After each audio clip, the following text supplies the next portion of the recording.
거룩하고 복된 주일 오후 예배까지 이렇게 하나님 앞에 나오신 여러분들을 축복하고 또 한 번 더 축복합니다.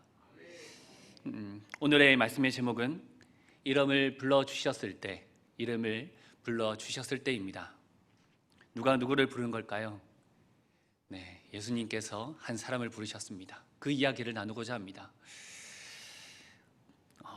제가 목회자가 된 이후에 늘 고민하는 두 가지가 있습니다. 하나는 어떻게 하면 내가 하나님과 더 가까워질 수 있을까? 매일매일 하나님의 임재하심을 느끼고 그분의 품 안에서 늘 평안하며 그분의 뜻을 이룰 수 있도록 그분의 말씀을 어떻게 들을 수 있을까? 한마디로 하나님과 어떻게 교제를 나눌 수 있을까라는 고민이고, 두 번째는 어떻게 하면 성도들과 가까워질 수 있을까라는 것입니다. 성도들과 함께 교회를 세워 나가게 될 것인데, 부탁 하나 하더라도 웃으면서 또 믿음으로 그렇게 부탁드리고, 또 어떤 사건이 있을 때마다 그 이야기를 두고 함께 기도하고 함께 웃고 함께 슬퍼할 수 있는 그러한 관계, 성도들과 그런 관계가 되었으면 좋겠다. 저도 목사라는 직함만 내려놓으면 저도 한 사람의 성도이기 때문이죠. 성도란 저는 가정이라 생각합니다. 한 사람 한 사람이 모두가 주님 안에서 하나가 되어 함께 일구어 나가는 그런 곳이 교회고, 또 그 교회 안에 있는 한 성도가 바로 가정의 구성원이다, 그렇게 생각되어집니다. 그렇기에 제게 있어서 가장 중요하게 여겨지는 이 두 가지는 바로 관계입니다. 하나님과의 관계, 그리고 이웃들과의 관계. 그 관계를 통하여서 사역은 시작이 됩니다. 하나님과의 관계에 따라 말씀의 해석도, 기도의 내용도, 신앙의 모습이 달라집니다. 성도들과의 관계에 따라서 섬김과 봉사가 어렵기도 하고, 혹은 함께 일함이 기쁨이 되기도 합니다.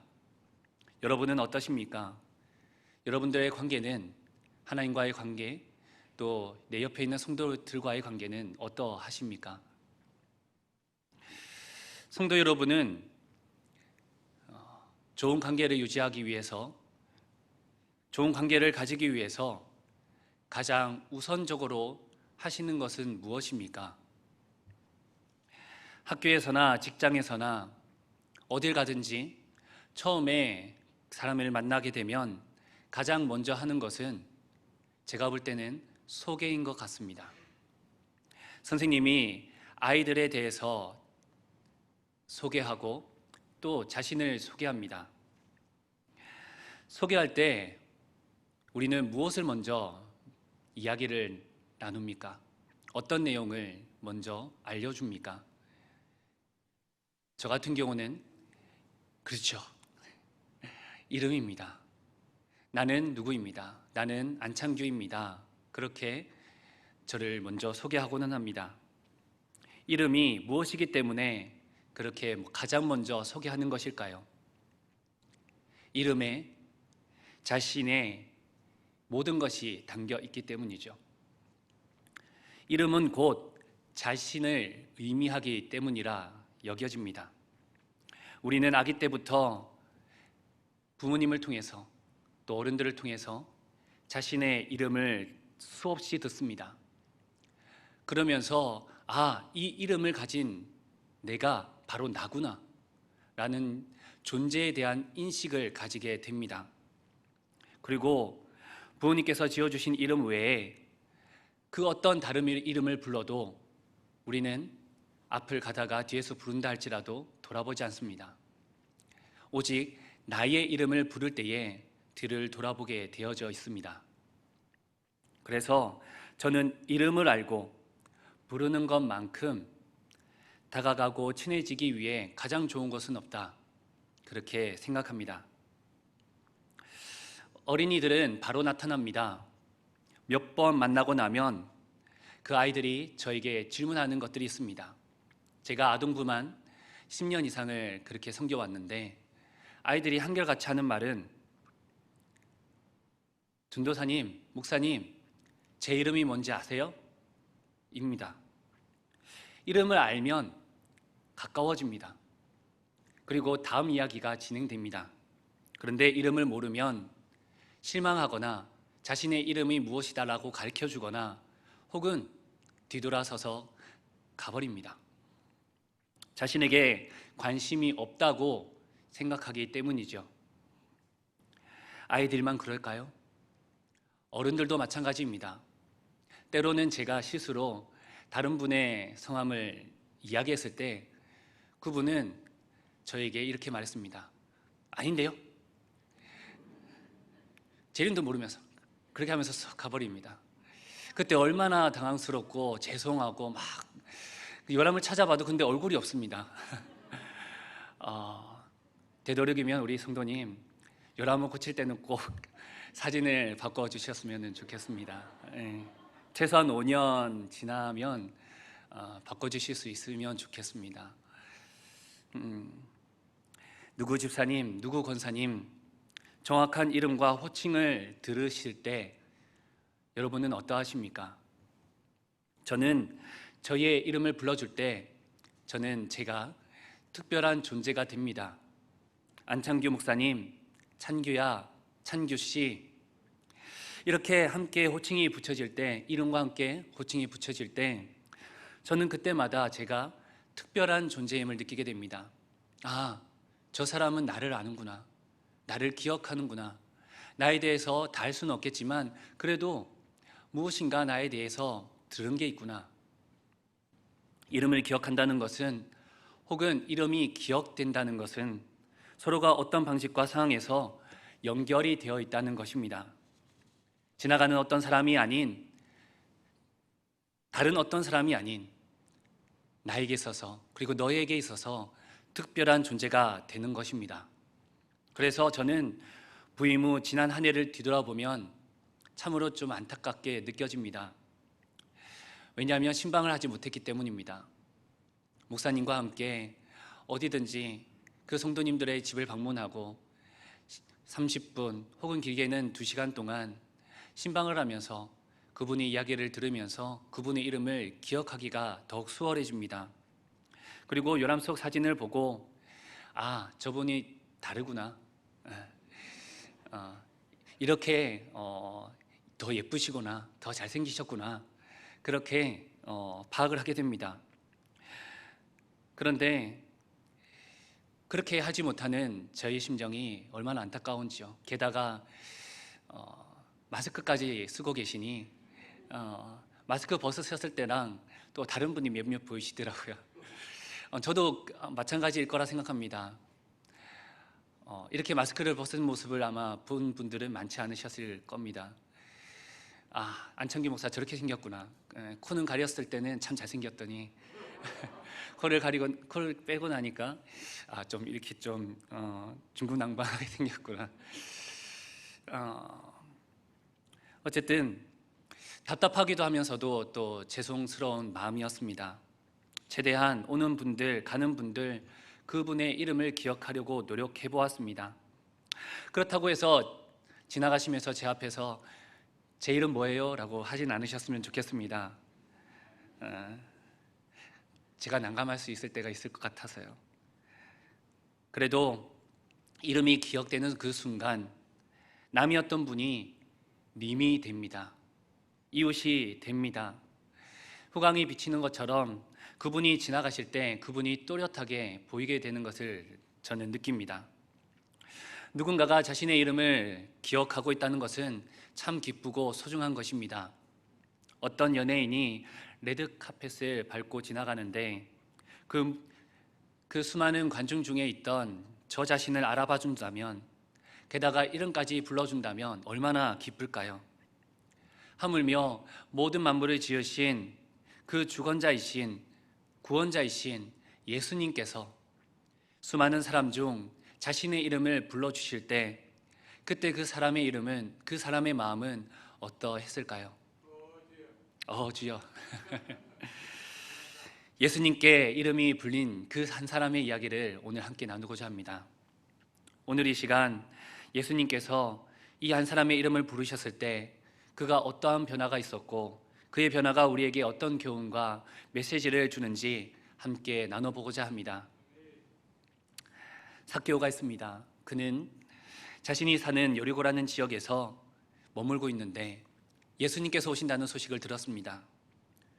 돈 많고 세리장이라는 높은 직급을 가진, 한마디로 부족함이 없는 이 사람이 예수님 보고 싶다고 길거리를 나왔습니다. 그런데 사람들이 너무 많아서 줄이 길어서 빈틈이 보이지 않습니다. 게다가 자신은 키가 작습니다. 다른 사람들에 비해서 키가 너무나도 작아 그 앞에 지나가는 예수님을 볼 수 없을 뿐만 아니라 그 누구 하나 자신을 위해서 키가 작다고 해서 배려해 주거나 비켜주지를 않습니다. 더 앞으로 예수님께로 더 걸어 나가보지만 그 누구 하나 틈을 내어주지 않습니다. 그래서 그가 선택한 것은 바로 눈앞에 보이는 한 그루 나무였습니다. 성경은 그것이 돌무화과 나무라고 합니다. 그래, 이 위에 있으면 멀리서라도 예수님을 볼 수 있을 거야. 삭개오가 나무에 오르고 예수님께서 그 나무의 곁을 지나가고 있는 중에 있습니다. 그런 가운데 놀라운 일이 벌어졌습니다. 삭개오야. 예수님께서 삭개오의 이름을 부르신 것입니다. 틈이 없다고 했죠. 틈이 없을 만큼 그 무리는 얼마나 많았을까요? 그 수많은 관중 중에서 오직 한 사람, 이 삭개오의 이름만이 불리어졌습니다. 그 순간 삭개오의 마음은 어떠했을까요? 이 부분에서 저는 한 편의 시가 떠올라 찾아보았습니다. 바로 김춘수 시인이 쓴 꽃이라는 시입니다. 내가 그의 이름을 불러주기 전에는 그는 다만 하나의 몸짓에 지나지 않았다. 내가 그의 이름을 불러주었을 때 그는 나에게로 와서 꽃이 되었다. 내가 그의 이름을 불러준 것처럼 나의 이 빛깔과 향기에 알맞은 누가 나의 이름을 불러다오. 그에게로 가서 나도 그의 꽃이 되고 싶다. 우리들은 모두 무엇이 되고 싶다. 너는 나에게, 나는 너에게 잊혀지지 않는 하나의 눈짓이 되고 싶다. 내가 나의 이름을 불러주었을 때는 나는 너에게로 가서 꽃이 되었다. 시 한 편에도 감동이 있지 않습니까? 시인은 그 누군가 자신의 이름을 불러주는 것만으로도 꽃이 되었다라고 말하고 있습니다. 이전에 지나가는 수많은 꽃들 중에 하나에 불과했었는데 이제는 눈짓과 이름을 불러준 것만으로 서로 의미 있는 존재가 되고 소중한 존재가 되었음을 의미하는 것입니다. 삭개오는 그 수많은 사람 중에서 그 누구 앞에서도 앞자리를 양보받지 못했고 사람들에게 외면당했습니다. 이 순간의 모습을 통해 지금까지 삭개오가 어떻게 살아왔는지를 짐작할 수 있지 않습니까?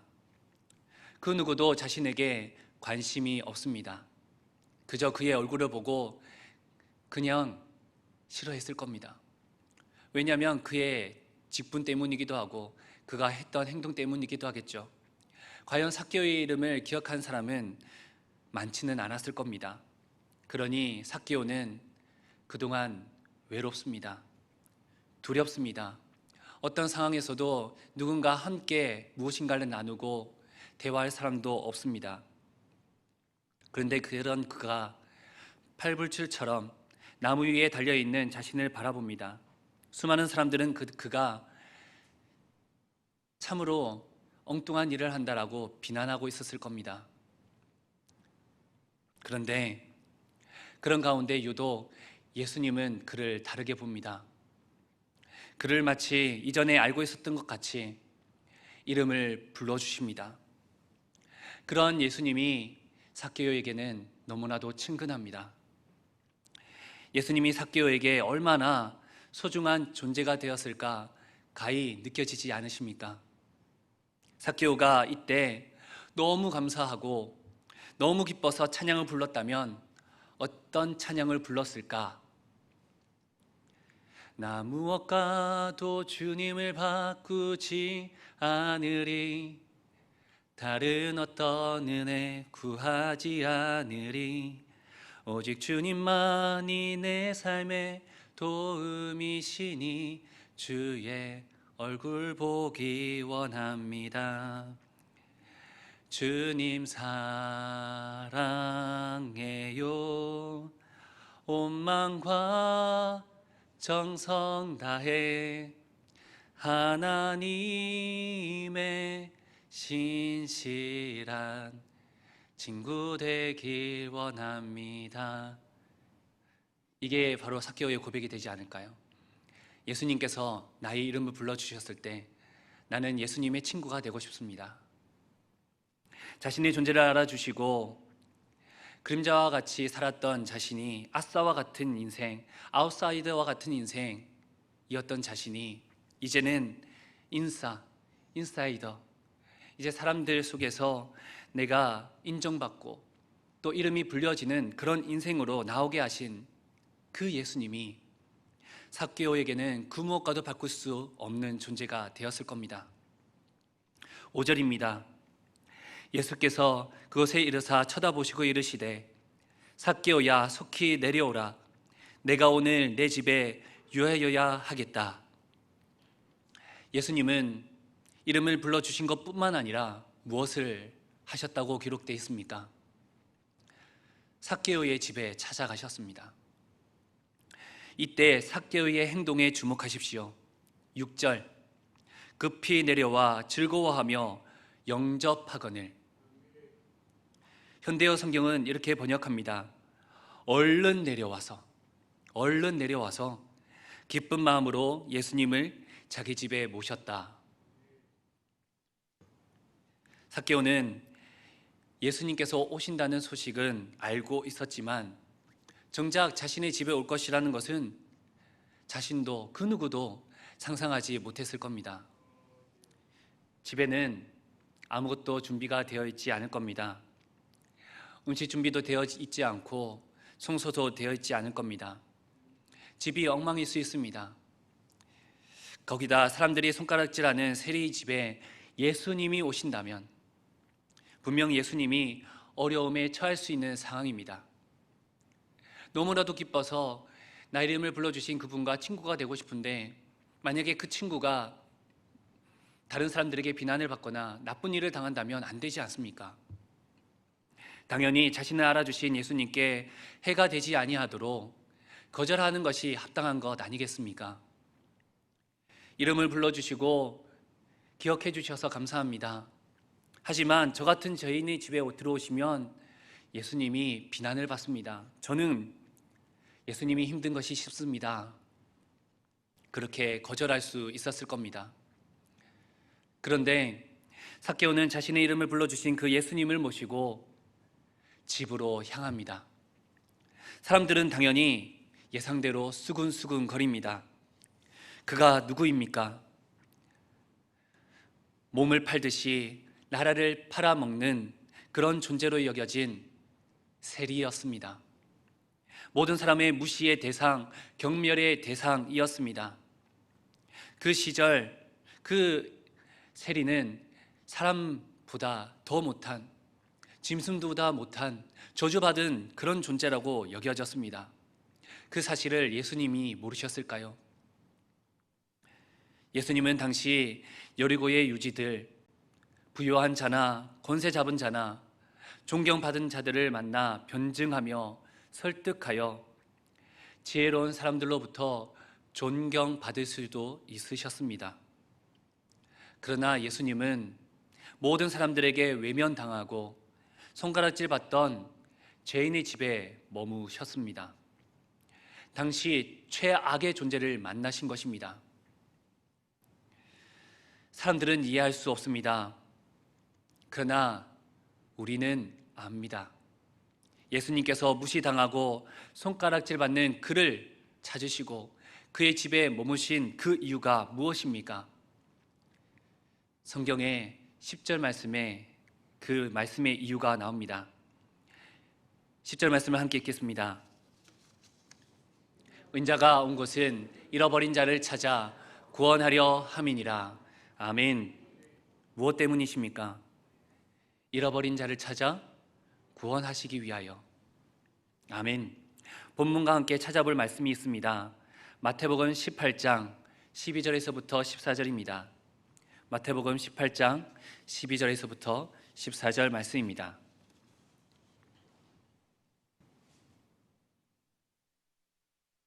찾으신 분들은 저와 같이 함께 읽겠습니다.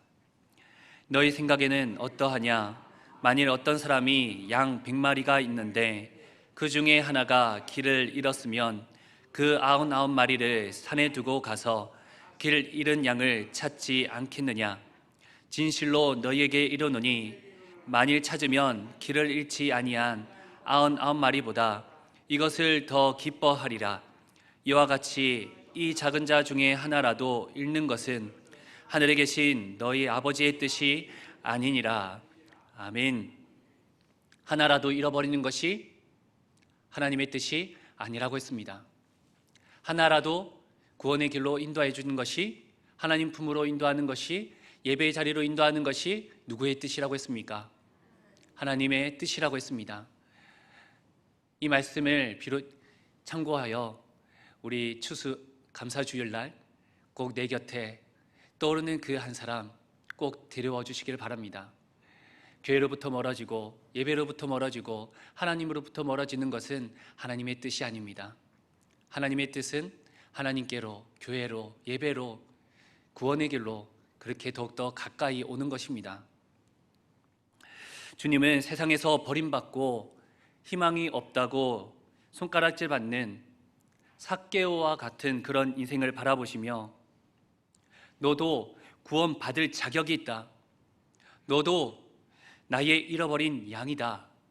그렇게 말씀하십니다. 과거에 삭개오가 어떻게 살았는지는 다 알 수 없습니다. 성경에서는 그것에 대해서 꼬집거나 그렇게 낱낱이 전하고 있지는 않기 때문입니다. 키가 작다는 이유로, 외형적인 이유로 사람들이 왕따를 시켰는지, 성격이 고약하여 그 누구도 두려워하지 못하여 다가오지 못했다든지, 아니면 집안이 너무나도 가난해서 이 길이 아니면 도저히 살아갈 수 없기 때문에 그래서 세리의 길을 선택했는지, 알려주면 더 쉽게 말씀이 이해가 될 텐데 왜 과거의 삭개오에 대한 그 모습을 우리에게 알려주시지는 않는 걸까요? 이런 내용이 굳이 전하지 않아도 되기 때문은 아닐까요? 온갖 궁금증 속에서 제가 내린 결론은 이것입니다. 아하, 하나님은 과거의 삭개오가 아니라 바로 지금의 삭개오를 바라보시는구나. 사람들 중에 과거에 매여 앞으로 나아가지 못하는 사람들이 너무나도 많은 것 같습니다. 과거에 가난하고 불행했던 삶 때문에 지금도 이렇게 한탄하며 사는 사람이 있고, 과거의 범죄의 경력 때문에 사람이 비난할 것이다, 그렇게 스스로 눈치를 받고 그런 명분을 삼아서 또다시 범죄에 노출되는 사람들도 있습니다. 예수님께는 과거보다 지금이 더 중요합니다. 과거에 아무리 신앙생활을 잘해도 지금 그 당시 내가 성경 공부를 열심히 하고 봉사를 열심히 하고 내가 많은 것을 했다 할지라도 지금 섬기기를 중단하고 훈련받기를 거부하고 신앙생활을 하지 않고 있다면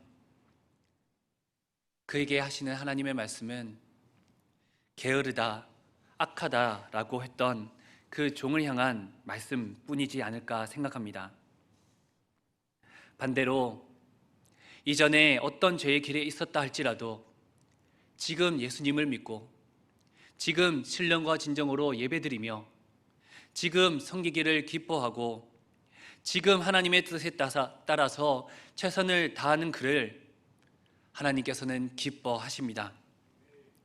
예수님은 지금 예수님을 간절히 찾고 변화될 삭개오를 기대하며 그의 집으로 찾아가신 겁니다. 삭개오는 자신의 과거와 어떠한 상황을 주목하지 아니하고 지금 있는 그대로를 바라보시는 그 예수님이 너무나도 좋습니다. 예수님이 좋다면 예수님께 피해를 가지 않게 하는 것이 옳아 보입니다. 그런데 삭개오는 예수님을 자신의 집으로 모셨다고 했습니다. 다른 사람이 아니라 이번에는 삭개오의 입장에서 바라봅시다. 만일 삭개오가 예수님이 오시는 것을 착한 마음으로 거부했다면 과연 삭개오는 구원을 받을 수 있었을까요? 구원받은 자가 되어 어떻게 살아가야 될지에 대해서 알 수 있었을까요?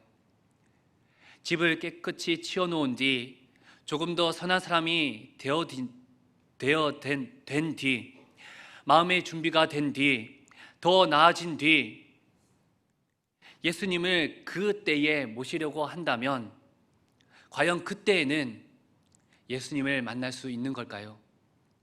예수님의 말씀을 듣고 구원받을 수 있다는 말인가요? 과연 이런저런 핑계와 선심을 쓰는 듯하는 그런 불편한 마음 때문에 결국은 예수님을 놓치는 사람들이 얼마나 많습니까? 여행이 좋은 줄 알면서 이것저것 신경 쓰느라 결국 가지 못하는 사람들처럼 예수님이 좋은 것 알면서도 이것저것 신경 쓰느라 결국 예수님을 놓치고 마는 사람들이 이곳에는 없는 줄로 믿습니다. 삭개오는 알고 있습니다. 오늘이 일생일 때 가장 중요한 날이라는 말입니다. 예수님을 만나고 구원을 받을 수 있는 이 기회를 그는 결코 놓칠 수 없습니다. 붙잡았습니다. 예수님의 손을 붙잡았습니다. 사람들의 조롱하는 소리나 자신의 상황이 중요한 것이 아닙니다. 오늘 이날 예수님을 나의 집에 모시고 그분으로 인하여서 내가 구원받는 것이 가장 중요합니다. 또다시 제가 하나의 가사를 알려드릴 수밖에 없네요. 지금 이 순간이라는 노래의 한 부분의 가사입니다. 지금 이 순간, 지금 여기 간절히 바라고 원했던 이 순간, 나만의 꿈, 나만의 소원 이루어질지 몰라 여기 바로 오늘, 지금 이 순간, 지금 여기 말로는 뭐라 할 수 없는 이 순간, 참아온 나날, 힘겹던 날, 지금 이 순간 마법처럼 날 묶어왔던 사슬을 벗어 던진다. 지금 이 순간이 그에게는 꿈이요, 소망이요, 죄의 굴레에서 벗어나 참된 자유를 얻을 수 있는 가장 기쁜 날입니다. 사람들의 조롱에 대한 불안도, 자신의 형편에 대한 부끄러움도 결코 예수님을 만나는데 방해가 될 수 없습니다. 주여, 우리 집에 들어오소서, 저의 마음에 들어오소서. 삭개오와 예수님의 만남은 죄인 모두에게 소망이요, 기쁨이요, 희소식이 되었습니다. 이 땅에서 가장 더럽고 추악한 저 죄인 중에 죄인인 세리 삭개오조차도 안으시고 품으시고 그렇게 이름을 불러주셨는데, 이러한 나의 모습이라도 주님께서는 외면하지 않으시고 안아주시고 이름을 불러주시고 나를 구원해 주실 거야, 그런 확신이 여러분에게 있기를 소망합니다. 예수님께서 삭개오의 집에 들어가셨습니다. 어떤 말씀을 전하셨는지 기록되어 있지는 않지만 언제 또 다시 오실지 모를 그 예수님께 질문하고 답하고 때론 진지하게, 때론 웃음을 터뜨리며 그렇게 대화를 나누는 모습을 그려봅니다. 그리고 주님께서는 이 땅에 오신 목적과 구원에 대하여, 그리고 구원받은 자의 모습이 어떠해야 되는지 알려주셨을 겁니다. 성경은 과거도 중간도 생략하고 곧바로 결론에 도달합니다. 삭개오가 대답합니다. 주여, 보시옵소서, 내 소유의 절반을 가난한 자에게 주겠습니다. 만일 누군가를 속여 빼앗은 것이 있거든 내 갑절 4배나 더 붙여서 갚겠습니다. 예수님의 만남은 삭개오를 180도 변화시켰습니다. 삭개오의 2가지 약속에서 그가 어떻게 변화되었는지를 우리는 알 수 있습니다. 삭개오의 첫 번째 약속, 가지고 있는 재산의 반을 누구에게 주겠다고 합니까? 가난한 자에게 주겠다고 합니다. 그의 재산이 얼마인지는 알 수는 없으나 다른 사람들이 함부로 하지 못할 만큼은 가지고 있었을 겁니다. 안 그래도 세리라는 직책 때문에 위협을 당하는데 자신을 보호할 용병, 오늘날 보디가드 정도는 데리고 있을 만큼 재산이 풍성했을 겁니다. 실제로 유대사나 고대 문헌에 의하면 세리라는 직분을 받은 사람은 로마 병사나 용병들을 자신의 옆에 붙였다고 합니다. 왜냐하면 로마의 앞잡이로 여겨진 나머지 그를 죽이려고 하는 사람들이 꽤 많았기 때문입니다. 재산을 내놓는다는 것은 자신을 보호하거나 자신이 원하는 것을 하지 않겠다라는 뜻과 결부됩니다. 대신에 그는 누구를 보호하겠다는 겁니까? 가난한 자, 이웃을 보호하겠다는 겁니다. 용병을 들여 나를 이제 보호하지 않고 가난한 자, 스스로 이겨낼 수 없는 자, 그 사람들을 보호하고 내가 원하는 것, 내가 먹고 싶은 것, 내가 하고 싶은 것을 다 내려놓고 그들의 입에 먹을 것을 쥐어주고 그들의 몸에 옷을 입혀주겠다라는 말입니다. 하나님께서 베푸신 그 사랑을 기억하고 자신도 사랑하기로 결심한 것입니다. 그런데 한 가지 의문이 듭니다. 왜 반일까요? 그의 믿음은 반쪽짜리 믿음이었던 것일까요? 다음 2번째 약속을 통하여서 그것이 아니라 그는 완벽하게 예수님 때문에 변화되었음을 알 수 있습니다. 2번째 약속입니다. 남을 속이거나 빼앗은 것들을 계산하여 4배로 갚겠습니다. 이미 반을 쓰고서 또 약속을 합니다. 반을 남겼지요. 그런데 그 남은 반이 얼마나 정당하게 얻은 돈이었을까요? 삭개오가 그가 세리자리를 유지하기 위해 자신이 부자가 되고 다른 사람들 위에 서기 위해 얻은 것들은 대부분 속이고 빼앗은 것들입니다. 세리 그는 회계를 보는 사람이었습니다. 돈을 관리하는 사람이었습니다. 그러니 돈에 관하여 얼마나 빠삭했겠습니까? 계산이 빠른 삭개오는 마음으로 생각했던 것 같습니다. 내 모든 재산을 다 뒤져보았을 때 반은 가난한 자에게 주고 남은 반은 내가 속여 빼앗은 사람들에게 나누어 주면 딱 맞겠구나. 예수님과의 만남 이후 삭개오는 모든 것을 바쳤습니다. 이는 이전에 부정하고 악행을 저지르던 그런 삶을 다 정리하고 예수님과 함께 말씀 안에서 새롭게 시작하겠다는 강한 집념과 의지와 믿음과 그리고 예수님을 향한 사랑이 보입니다. 누가복음 16장 13절입니다.